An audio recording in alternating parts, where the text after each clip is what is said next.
Even if the adrenaline is low, the stakes for a comparison like today's are high. Almost all of these crossovers are their brand's best sellers, and I do think each do a good job showcasing their DNA. At this point, the Mazda CX-5 is archaic, yet it's the most lively and original. I see the refreshed Tucson as the iPhone of our comparison. It has a fresh focus on tech, yet it's easy to use. The Toyota RAV4 is more utilitarian, more traditional, and it also has more configurations than a dog. The Subaru Forester uses the same practical box philosophy as the Toyota, but then adds in a more authentically rugged personality. Each have their own purpose, but I think some of them make stronger arguments than others. Briefly, if you enjoy fun, detailed car content, consider subscribing and hitting the bell for notifications. Thank you. I'd also like to thank Royal South Toyota and Mazda, along with Royal Subaru, for letting me test drive 3 of the cars here today. Located in Bloomington, Indiana, the Royal Group is knowledgeable and dedicated to the community. If you're in the market, check them out. The 2025 Mazda CX-5 is the value king here. With the reintroduction of the base trim, you're getting a quality all-wheel drive SUV for 30 grand flat. With front-wheel drive and hubcaps, the RAV4 can get close to that asking price. The Hyundai Tucson demands a similar price but is better equipped. It packs things like proximity entry on every trim. It also packs the most awkward Bob the Builder looking wheels that I've seen when equipped in the off-road XRT trim. The Forester has a more conservative design, and it also gives you a lot of car for the money, though it's not as frugal as it was just last year. Depending on how much money you spend, you can get most of the same features on all of these. Though I should say the Hyundai requires less packages and upgrades in order to get those high-end features. In fact, if you just get the limited trim, you get a button on your key to move the car forward and back out of a parking spot. For 2025, they've changed the dash layout, upgraded the infotainment, and added some knobs. We have a speedy response from the touchscreen, along with a good resolution, a simple, fairly easy to read UI, and standard wireless CarPlay. While I'd prefer the climate buttons that you get with the SE and not the screen, this is well laid out, and it actually has an anti-reflective coating, so it's not too hard to read in direct sunlight. These controls are leagues better than what you'll find in the Kia Sportage. The cabin layout and design is EV coated. It really lacks any soul or flair, but it's clean and functional. There's good storage throughout, there's good ergonomics, and I find the seats to be comfortable, even if I would prefer for them to have a more defined shape. With this layout, I actually like how the screens sit below the dashboard. That way they don't affect the visibility. The view outward is interesting. The way it's shaped kind of makes me feel like I'm in a dark egg, but the windshield's close to me, so the car doesn't feel too massive. You can also get a great deal of features in here for a reasonable price. Most trims will have heated front seats and a power rear tailgate. You can also get things like ventilated front seats, a panoramic sunroof, and a head-up display. The build construction and panel fitment look and feel competitive, but my mid-grade tester features base Econobox materials in most places. There's a good amount of cheap, dark, hard-touch plastics, especially in the back. At least I have good legroom behind myself at 6'3". I can recline the rear seat back some. The cargo area is also competitive and quite long, though the Toyota and Subaru still best this in outright boxability. The Mazda has the smallest boot of the bunch, yet it remains reasonable. It's tall and is the only one here with a 40-20-40 split rear row, so it is ski-friendly, though the back seat isn't very adult-friendly. I don't want to exaggerate this as I can fit, but if you have older kids or giant car seats, it might be tight. And up front, the driving position is high. I feel quite upright, like I'm driving a nice forklift. Thigh support is lacking, the cushion can't tilt as much as I'd want,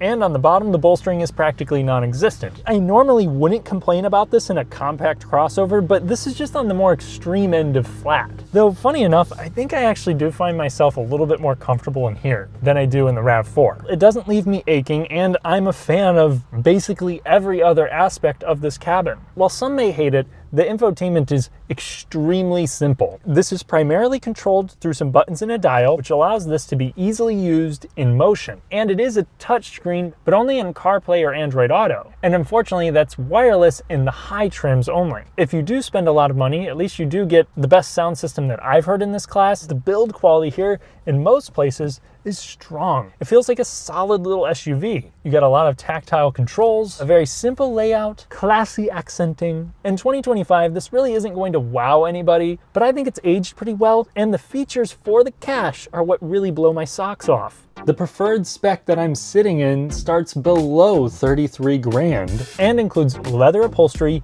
heated front seats, a sunroof, a power rear gate, and proximity entry. If you've been complaining about how expensive crossovers are, this one bucks the trend. The Toyota is less about bang for the buck and more about giving you versatility and choices. You can get a heavy dose of amenities, but a lot of them come as part of added packages. This can make it pricey quick.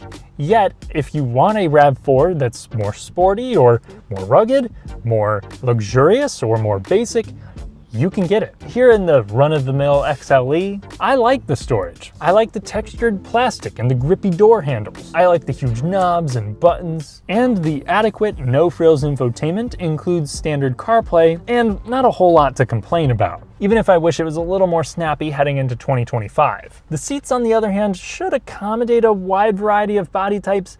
None of them, though, are going to be that comfortable. I wish I had a little bit more thigh support. I wish the cushions were shaped differently. The center console is a little bit wide and impedes on my knee room, but headroom, even with the sunroof, is good. And while it's not quite as spacious as the Hyundai, I can still fit behind myself, and this is the only car here that makes those console vents standard. Fold the seats and you have a nice little van. Plus, the cargo capacity is toward the top of the class, and that's complemented by a large opening. The Forester is a little more boxy and a little more versatile than the RAV4, which is saying a lot. It's wide, very tall. Additionally, the back seat should accommodate everyone who didn't get a full ride scholarship for basketball. Up front, the new seats are supportive, well-shaped, and the right amount of soft. I also appreciate the accenting and textures that help liven the cabin up a little, especially on the Sport. Unfortunately, even though this was just redesigned, the tech is still behind the curve. The 11.6-inch infotainment system has an unimpressive response time, and the climate controls are partially integrated, forcing you to use this more often. To me, this already feels dated. It shouldn't be a deal breaker for most, but I hope Subaru makes a big change soon, because I think the rest of this interior is basically what people are looking for in this kind of car. It's practical, comfortable, well-built. The materials feel rugged even if they aren't very luxurious. I like the aesthetics, and the visibility is intense. I can see the car in the next lane, and I can also see what kind of stain the driver has on their shirt. And when it comes to compact crossovers, I think the Forester sets a great benchmark. Not because it's the best at everything, but it is spooky well-rounded, and it nails the things that people shopping in this class care about. It also knows where to save some funds, like in the engine department. Currently, the only option is a 2.5-liter naturally aspirated Boxer 4. In fact, every single car here today uses some form of non-turbo 2.5. Expect 0 to 60 to come up in around 9 seconds, and expect passing power to be adequate at best. 180 horsepower is not a number to boast about, but when hooked up to this continuously variable transmission, it doesn't feel lethargic. It changes ratios without much prodding, and it's smooth at any speed. You can still tell you don't have that direct response that you would get from a real gear at low speed, but I think that's an okay trade-off in a car like this. If you want acceleration that's a touch above the compact crossover par, I'd suggest waiting for the upcoming hybrid variant. Without the electric assistance, the Forester manages to be one of the more efficient all-wheel drive offerings in the class. Oh.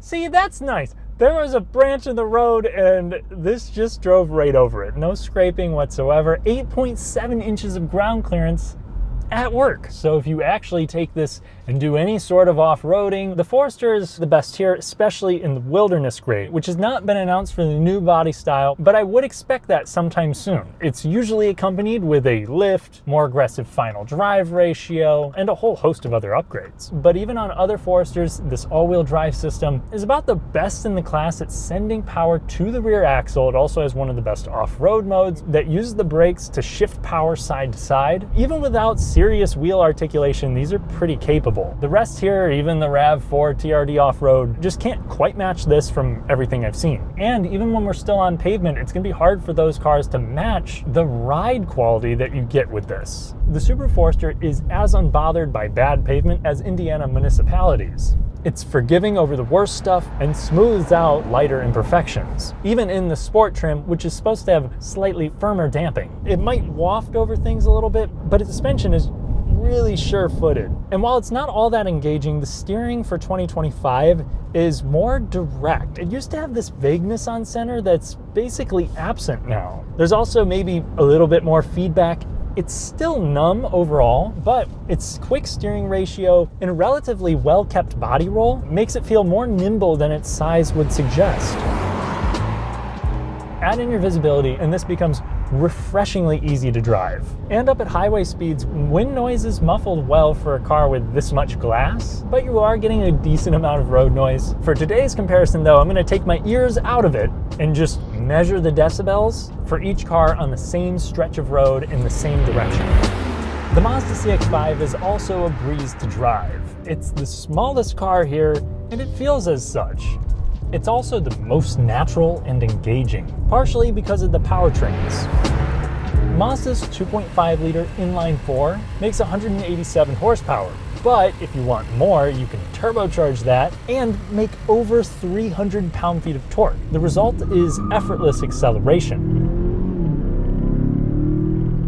I like that you get a choice, but either way you go, you have a very old school 6-speed automatic. While it's down on ratios compared to the Toyota and the Hyundai, it's still quick reacting from both a stop and on a roll.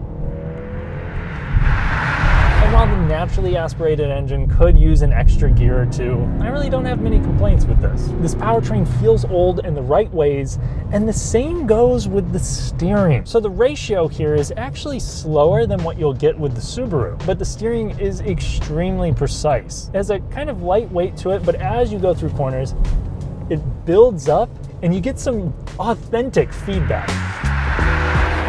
Like honestly, this is better than a lot of the hot hatches and sports cars I just drove in my series across the country. And to further enhance your handling in any sort of weather, you have Mazda's iActive all-wheel drive. This is not a full-time setup like the Subaru, but you do get a little off-road mode, and from what I've seen, it does do a good job of getting power to the ground, leading to a car that feels like it's in its element almost no matter where it is. Even more so than in the Forester, the CX-5 feels like it's driving on rails. The suspension is more firm. It doesn't, completely eliminate body roll, but it doesn't float over things like the Subaru. It's the most poised car here. It's also just so precise. There's like no play. Now, the downside to the CX-5 being the sports car of the segment is that it's also the sports car of the segment. You feel every little imperfection break in the pavement. It's a stark difference from most of its foes. While this road isn't tormenting me, if most streets around me were similar, the Mazda might get old. This is also a little bit more challenged by potholes than your average small crossover. At freeway speeds, the CX-5 does feel very settled. It's also fairly quiet. While each car here has a full suite of active safety aids and adaptive cruise, the CX-5 is the only contender to do without lane centering on most grades, and if equipped, it's not for highway speeds. However, the Mazda and Hyundai are the only ones that pack blind spot monitoring on every trim. While the priorities of the Mazda might not perfectly align with segment norms, I think that's what makes this sell so well, because there's really nothing like this. Even with the improved steering on the new Forester, it's still nowhere near as entertaining or second nature as the CX-5. This really just feels like a hefty hot hatch. Well, maybe with the turbo. Comparatively, the Hyundai Tucson is an appliance, but I don't mean that in a negative way. It has a lot of the livability of the Subaru, but then it still retains some of the liveliness that you would get with a car like the CX-5, even if you're not getting anywhere close to that full experience. Like the Mazda, this is naturally aspirated, and it comes with a traditional torque converter automatic. Climbing this steep grade, it does a good job of keeping me in the right ratio, and I've found it to adapt to changing situations maybe a little bit better than the Mazda, probably because it has 2 extra speeds to work with. This setup most of the time is smooth, and this transmission doesn't hesitate like it did in the new Kona the last time I tested it. With around 180 horsepower and 3,700 pounds to lug around, I got 0 to 60 in 9.1 seconds. That puts it a hair below even something like the Forester. How does that translate in the real world? I mean, because of how reactive this transmission is, it hasn't been a problem for me. But if you do regularly load this up with a lot of people and things, or you're up at high elevation, I would seriously consider the hybrid. That will make 44 more ponies, much more torque. And from my experience with the Sportage hybrid, it's relaxed and efficient. I also like its 6-speed automatic. If you have a place to charge it every night, you could also look into the plug-in hybrid powertrain. Regardless of the speed, I think the Hyundai does a great job of being pleasant transportation. It blends well-weighted natural steering with a traditional powertrain. Don't get me wrong, it's not as engaging as the Mazda. You're not getting that kind of detailed feedback. There's a decent amount of body roll, and while it's not unwieldy, it feels just a little less eager to change direction than all of the other cars here. It's not happy to dance around corners, but the steering itself is precise. It builds up in weight nicely, and the sport mode adds more heft if that's your preference. More important is the highway experience. The direct steering requires minimal corrections. For this class, it's well insulated. Only a little bit of road noise really seeps through. All-wheel drive is an option with the Tucson. I do like that they give you a lock function, which basically has the all-wheel drive system shovel as much power as it can to the rear. In this case, that's about 50%. There isn't an aggressive trail mode, but the Tucson can clamp down on spinning wheels to direct power to the side with more traction. For the sake of off-roading, the XRT is purely an appearance package. There are a couple of Hyundai quirks I'd like to point out. The limited trim gets a column-mounted twister shifter, and the tachometer can only be read like this. On a bad road, I was initially very impressed. This smooths out the imperfect pavement with ease. But as your tires find larger crevices to drop in, I think the impacts begin to feel a little sharper than they do in the Forester. It isn't quite as forgiving. The Toyota RAV4 is the workhorse. It's not as refined as the rest here, but it's functional and very agreeable. Due to an audio problem that definitely has nothing to do with forgetting to turn on a mic, I'm driving a RAV4 hybrid instead of the regular model that I had a couple of weeks ago. That powertrain also uses Toyota's 2.5-liter inline-4, but in that case, it makes 203 horsepower and is mated to an 8-speed automatic that maybe is slow to downshift, but when you prod at it, it's more peppy than what you'll get with the Hyundai or Subaru. I'd much rather recommend the hybrid model.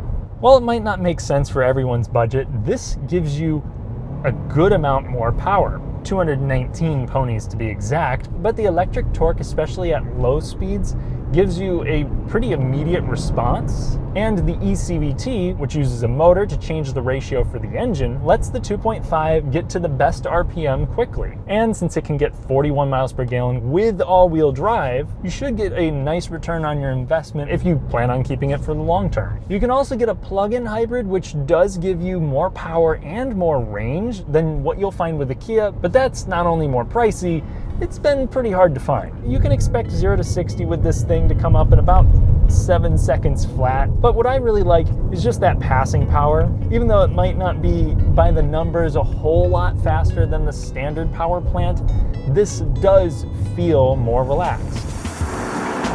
Now, this isn't a traditional all-wheel drive setup, like the standard RAV4. That car will be able to send 50% of torque to the rear axle. It is primarily front-wheel drive, and it comes with an off-road mode. Those last two things can also be said about the hybrid. However, instead of having a drive shaft, they have a 40 horsepower rear electric motor on its own. It's enough to help you out on a snow day. I'd recommend checking out the Driving Sports TV off-road tests for each of these cars, but from what I've seen on channels like that, the standard RAV4 performs a little bit better. It's able to get more power to the wheels that need it, and you can actually get a torque vectoring rear diff on trims like the Limited and TRD off-road, the latter of which was killed off for 2025 along with the Adventure trim, removing some of that customization that I liked about the RAV4. Those grades also had transmission coolers which allowed them to tow 3,500 pounds, so now the RAV4 pulls about the same weight as its foes. But you're more likely to tackle highway use, and that's where the RAV4 provides more wind noise, maybe a touch more tire noise. And my decibel meter agrees with that, though the difference shouldn't be night and day. The only thing that I have really noticed is that the engine is much more noisy. The RAV4 absorbs a bad road without transmitting hard shocks to your spine, but it's not as smooth and well insulated as the Subaru. It can also get a little bouncy. The SE and XSE give you a little more control. I think the RAV4 does well in a wide variety of situations, but in none of them is it excellent by today's standards. So long as you're not really flying around corners, body roll is under control. The steering is responsive, it's just completely disconnected. It's weighted well enough, so that gives me some reassurance that I'm not just driving a Power Wheels product. It might not have as much confidence as the Subaru or as much poise and fun as the Mazda, but it's a tad sharper than the hefty Hyundai. And if I had to trust one of these for 300,000 miles, this would be the one. The RAV4 has been out since the 2019 model year. While it had some initial bugs, it doesn't have many current common complaints outside of coolant bypass valve failures. Mazda has been seeing some transmission issues related to a chirp, some instances of engine problems too, but nothing too widespread either. Subaru has fixed its big problems of the past, so I remain hopeful that the new Forester, which shares most fundamentals with its predecessor, will continue to be reliable. Check out my full reviews for more details. The Tucson has had a more dicey past with its engines and dual clutch transmissions, but this has a new 2.5 liter. They've dropped the dual clutch, and they've even added port and direct injection like the Toyota, which keeps the intake valves clean without added maintenance. Since its debut in 2022, the biggest problems have been injector failures, along with some other instances of stalling according to NHTSA complaints. Though according to Consumer Reports, their subscribers found in-car electronics to be the biggest source of grievances. While the Tucson will need a little more time for me to really vouch for its reliability, it should be mentioned that the warranties are the longest here. If you like to test out the airbags, the Tucson and the CX-5 both earned top marks in the updated crash evaluations. The RAV4 did not, and the new Forester has yet to be rated. The last time I made a big comparison like this with small crossovers, I found the Honda CR-V to do the best job of giving you a natural driving experience, a superb ride, an easy-to-use, well-constructed interior, insane versatility, and great efficiency. However, the Honda does demand more money feature for feature than any of the cars here today, and depending on what you want, one of these might be better. I think the car that most desperately needs a redesign here to become more competitive is the Toyota RAV4. Now, it's also kind of rich of me to say that because this is one of the best-selling cars in all of the United States. I think there's a few big reasons for that, one of which is obviously the car's reputation. And that shouldn't be understated because a lot of people who are spending $35,000 on an SUV or more are most concerned with how long is this investment going to last them, and whenever they trade in, how much money are they going to get for it. That reputation is going to carry a lot of weight. It also has that outstanding hybrid powertrain, and its high degree of configurations allows it to appeal to a wider group of folks than any other car in its class. When you also consider that it doesn't really fall flat on its face in any category, you have a recipe for some big sales numbers. I think the car that's beaten my expectations is the Hyundai Tucson. Maybe the ride quality falls just short of the best in the segment, and maybe it could be more athletic. But as an appliance, this has an interior and infotainment that's pretty well thought out and easy to live with. It has accurate, pretty natural steering, a big back seat, and you can get it with some pretty cool features. It might not be as aggressively priced compared to the competition as it once was, but I do think the Hyundai, especially after its recent refresh, deserves a nice slice of the crossover market share. The Mazda CX-5 is distinct. It compromises some ride quality and size in order to have the best handling and most driver engagement in the class. It could use better seats, a hybrid power plant, or more rear legroom, but you still can't buy anything else like it, especially for the money, which is why it's my personal pick and not my broad recommendation. That honor goes to the Subaru Forester. It's the easiest for me to advise because it gives you best-in-class versatility, comfort, and confidence without quite asking Honda or Toyota money feature for feature. For 2025, the minor improvements to the ride quality, steering, and insulation, along with much improved seating, puts it right up there with the CR-V for me. So it seems like I need to get them both together to settle the score. Thanks for watching, and thank you to my channel members for helping me improve my videos. Consider joining for additional content. I'll catch you in the next one.